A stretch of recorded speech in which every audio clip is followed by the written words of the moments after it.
Bismillahirrahmanirrahim. Kita akan melanjutkan pembahasan tentang i'rabul Quran. Sekarang kita menginjak tentang i'rab surat Al-Fatihah ayat yang ke-7. Baik. A'udzubillahi minasyaitonirrajim. Shiratal ladzina an'amta 'alaihim ghairil maghdubi 'alaihim waladdallin.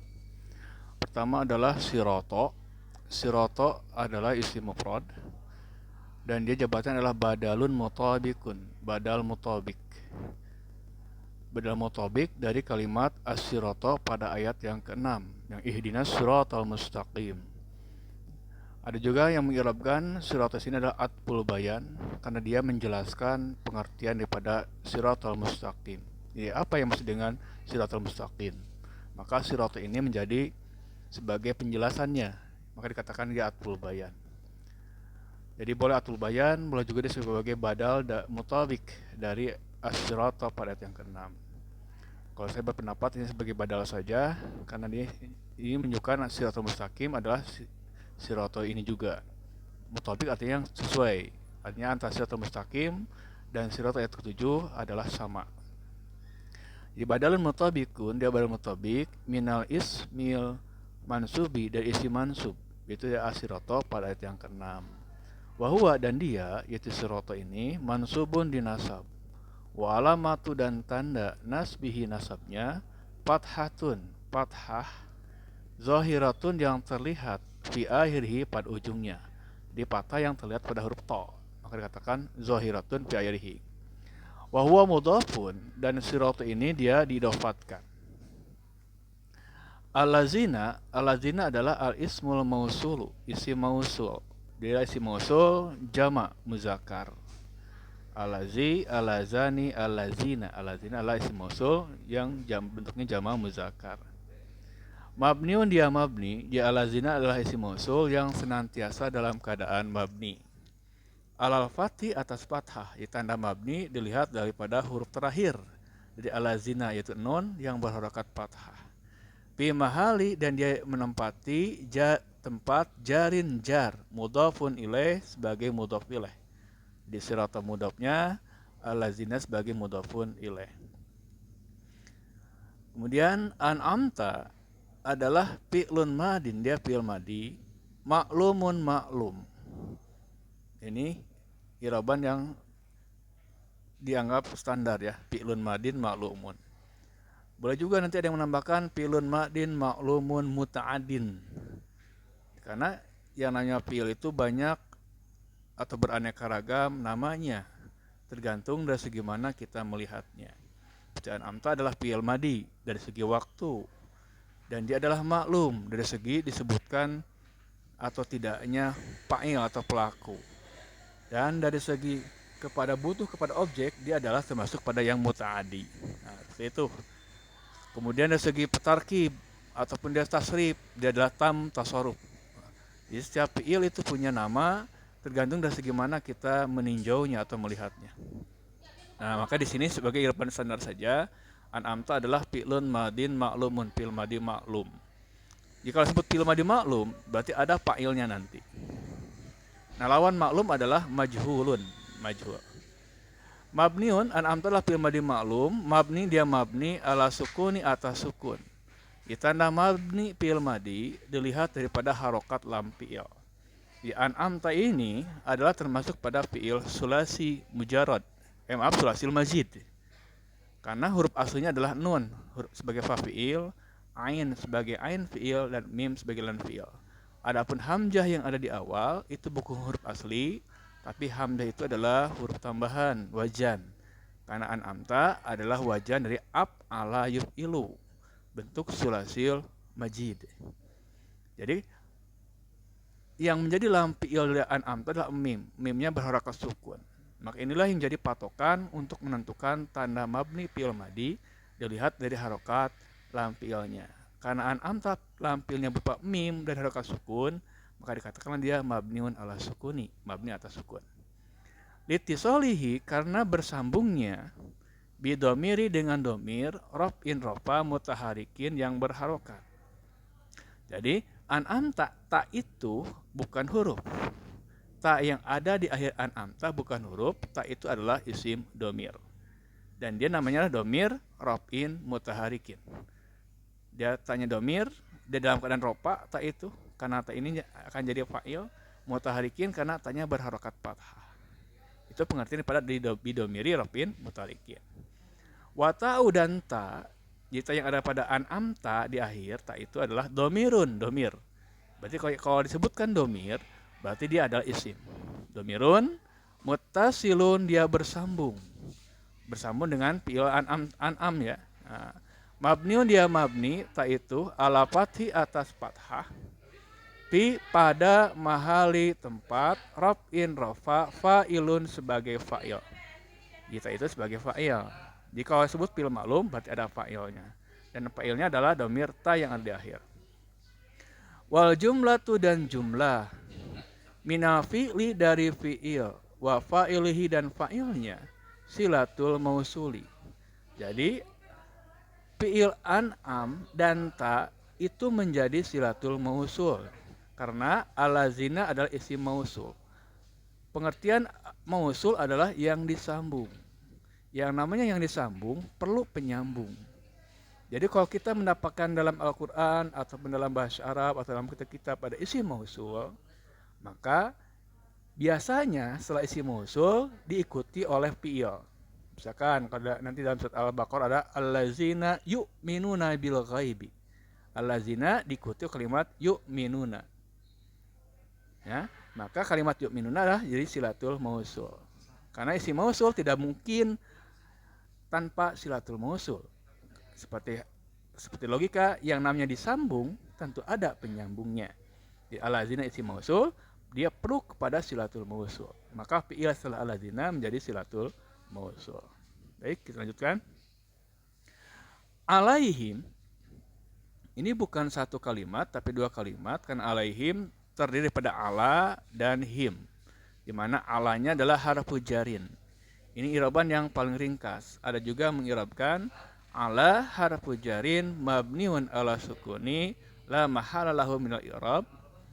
Kemudian ada juga yang menambahkan lebih panjang lagi ala harfu jarin mabniun ala sukuni la mahala minal i'rab tajurul isma ba'dahu. Jadi iraban itu beraneka ragam tergantung pemahaman yang mengirabkan. Tapi menurut hemat saya, iraban harfu jarin ini lebih ringkas juga untuk memudahkan orang dalam menguasai i'rab. Him, domirun adalah domir, muttasilun yang bersambung. Mabniun, dia mabni ala sukun atas sukun. Walaupun nanti ada yang berbeda pendapat tentang him. Tapi kita menggunakan iraban yang standar digunakan oleh kebanyakan ulama ya. Him, domirun adalah domir, muttasil bersambung. Mabnun ya mabni ala sukun atas sukun. Fi pada mahali tempat. Jarin jar. Ismun sebagai isim. Majrurun yang dijar bi ala oleh ala. Jadi him adalah domir yang kedudukannya atau jabatannya adalah isim majrur oleh ala. Baik, lanjutkan. Al-jaru wal majruru. Jar dan majrur. Sibhul jumlati adalah sibu jumlah. Apa itu sibu jumlah? Sibhu artinya menyerupai, jumlati atau jumlah. Dikatakan jar majrur sibu jumlah karena dari segi banyaknya kalimat, jar majrur terdiri dua kalimat, huruf jar dan isim majrur. Nah, silakan dilihat video saya sebelumnya pada awal-awal tentang kaidah dasar ilmu nahwu ya, tentang apa itu jar majrur dan sibu jumlah.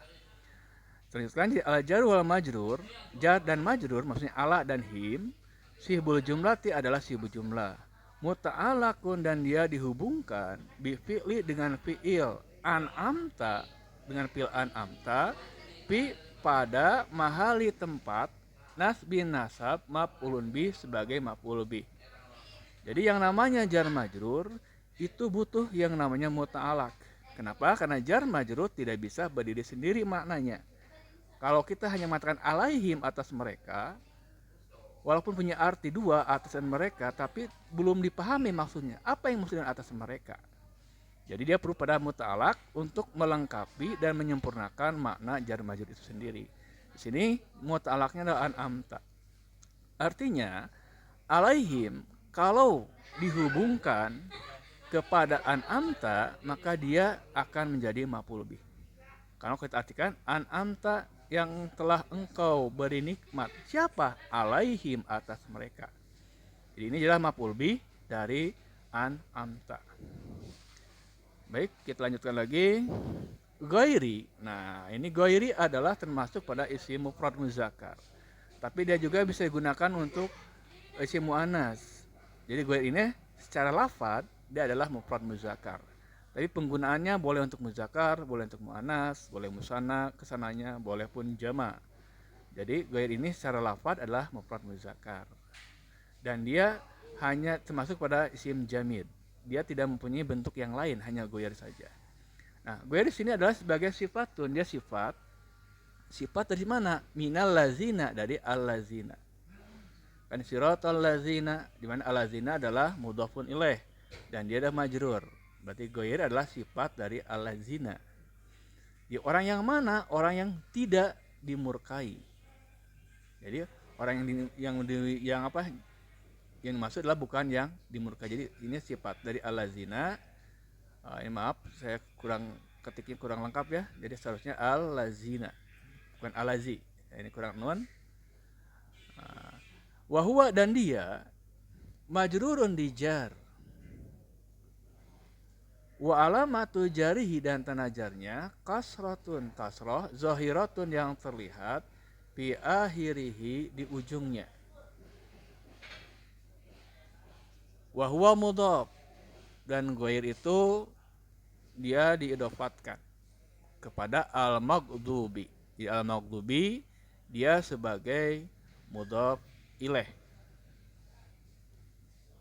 Wahuwa, dan dia al-maghdubi itu majrurun dijar bil mudhafi, oleh mudhaf. Jadi yang menjarkan al-maghdub adalah mudhaf, yaitu ghair. Ada juga yang mengirabkan seperti ini, mudhafun ilaih wa huwa majrurun bil idhofah. Jadi yang menggunakan lafaz idhofah dengan cara idhofat. Boleh juga menggunakan bil mudhaf. Wa alamatu jarihi, dan tanda jarnya kasratun, kasrah, zahiratun yang terlihat, bi akhirhi, di ujungnya. Jadi al-maghdubi ada ba-nya di kasrah, terlihat harokat kasrahnya. Kita lanjutkan. Alaihim, ala adalah huruf jar. Himnya sama, sebelumnya adalah domir. Dia mutasil, bersambung. Mabniun, dia mabni ala sukuni, atas sukun. Jadi lihat adalah mimnya ala sukun. Fi mahali jarin, dia pada mahali posisi atau tempat jar ismun majrurun, sebagai isim majrur oleh ala, bi ala. Isim majrurun bi ala. Nah, kemudian al jar wal majrur, ala ada huruf jar, himnya domir, dia adalah isim majrur, berarti jar majrur ya namanya. Sibul jumlati adalah sibul jumlah, muta'alakun, dan dia perlu muta'alak. Dia dihubungkannya kemana? Ternyata dihubungkannya adalah bisibhil fi'li, dengan yang menyerupai fi'il, yaitu al-maghdubi. Jadi ada yang namanya musabbahatun bil af'al. Ada juga yang mengatakan musabbahatun bil fi'li. Jadi isim-isim yang mempunyai makna seperti fi'il. Jadi namanya sibhul fi'li. Sibhul fi'li itu ada berupa masdar, isim masdar, isim fa'il, dan isim maf'ul. Itu namanya musabbahatun bil fi'li, yang menyerupai fi'il dari segi makna, walaupun mereka adalah isim. Termasuk al-maghdub adalah isim, ada alif lam di awal, tetapi maknanya sama seperti fi'il. Maka kalimat alaihim bila dihubungkan dengan bisibhil fi'li al-maghdub, fi mahali raf'in, dia menempati posisi rafa, naibu fa'ili, sebagai naib fa'il. Kenapa sebagai naib fa'il? Karena al-maghdub adalah isim maf'ul. Isim maf'ul itu mempunyai makna fi'il majhul. Sedangkan kalau isim fa'il itu mengandung makna fi'il maklum. Kalau al-maghdub di isim maf'ul, maka dia maknanya kayak seperti fi'il majhul. Otomatis alaihim di sini dia menjadi naib fa'il. Nanti insya Allah kalau ada kesempatan saya buat video tentang apa itu musabbahatun bil af'al atau sibul fi'li. Kita lanjut. Wa harfu atfin, La-nya adalah harfun nafi, huruf nafi. Ada juga menamakan harfun nafi zaidi, huruf nafi tambahan. Litakidi untuk menguatkan. Kita membuat iraban yang singkat saja harfun nafi, atau juga boleh mengirabkannya la lan nafiyatu. La yang menunjukkan arti tidak. Karena la sudah saya jelaskan pada video sebelumnya ada la nafiyah, ada juga la nahiyah. Ya. Nah, itu sudah bisa dilihat di video saya sebelumnya tentang macam-macam la. Kita lanjutkan ad-dhalina. Nah, ad-dhalina adalah dia adalah isim, ada alif lam di awal, berakhiran ya nun. Nah, kalau berakhiran ya nun, itu dua kemungkinan. Kalau tidak isim musanna adalah isim jama muzakkar salim. Bedanya adalah kalau ya nun, ya-nya berharokat sukun dan nunnya berharokat fathah, itu adalah jama muzakkar salim, isim jama muzakkar salim. Sebaliknya, kalau isim berakhiran ya nun dan nunnya di kasroh, maka besar kemungkinan adalah isim musanna. Itu hanya sebagai memudahkan untuk menentukan mana jama muzakkar salim, mana isim musanna. Nah, ad-dhalina adalah ma'tufun. Kenapa ma'tuf? Karena ad-dhalina diawali oleh huruf ataf, itu wa. Dia ma'tuf pun dia diatafkan alal ismil majruri, atas isim majrur. Isim majrur yang mana? Itu yang ghairi. Maka wahwa majrurun, dia dijar. Wa alamatu, dan tanda jarihi, jarnya yaun, dengan iya. Jadi di antara tanda jar selain kasroh ada dengan iya. Isim yang tandanya dengan iya ada 3. Pertama isim musanna, kedua isim jama muzakkar salim, ketiga adalah asmaul khamsah. Dan ad-dhalin adalah dia dengan iya. Kenapa? Li'annahu, karena dia min dari, atau juga diartikan termasuk, artinya min itu lebayan ya, termasuk jam'il muzakkari salimi, jama muzakkar salim. Wa nunu, dan nun, iwadun pengganti, anit tanwini, dari tanwin, fil ismil mufradi, pada isim mufrad. Demikian iraban surat Al-Fatihah ayat ke-7, ayat terakhir. Sedangkan penutupnya biasanya setelah Al-Fatihah 7 adalah kalimat amin. Amin bukan bagian daripada Al-Quran. Itu merupakan doa ya. Secara bahasa Arab, amin adalah isim fi'il amr. Dia mabniun ala fathi, la malahu minal i'rab. Wa fa'iluhu dhamirun mustatirun fi wujuban takdiru anta. Kan amin artinya kita meminta untuk diijabah doa kita kepada Allah. Jadi, wahai engkau ya Allah, kabulkanlah atau kabulkanlah permintaan kami. Istajib, doa, kan? Itu adalah amin, bermakna istajib. Demikian untuk i'rab surat Al-Fatihah ayat ke-7. Dengan demikian bertuntas i'rab Al-Quran untuk surat Al-Fatihah. Insya Allah kita akan bersambung dengan surat-surat dalam juz amma, agar kita selain hafal juz amma, juga kita setidaknya mengetahui tentang identitas secara menurut ilmu nahu tentang surat-surat yang kita hafal dalam surat-surat juz amma. Dalam juz amma kita akan mulai dari belakang, artinya kita akan mulai dari i'rab surat An-Nas sampai ke An-Naba. Jadi An-Naba nanti yang bagian terakhir. Mudah-mudahan kita diberikan kesehatan dan ketenangan dan barakah di dalam segala hal. Semoga-moga ini bermanfaat. Bila ada pertanyaan silakan menyampaikannya lewat komentar di bawah video ini. Insya Allah akan saya jawab sesuai dengan keilmuan yang Allah berikan kepada saya. Assalamualaikum warahmatullahi wabarakatuh.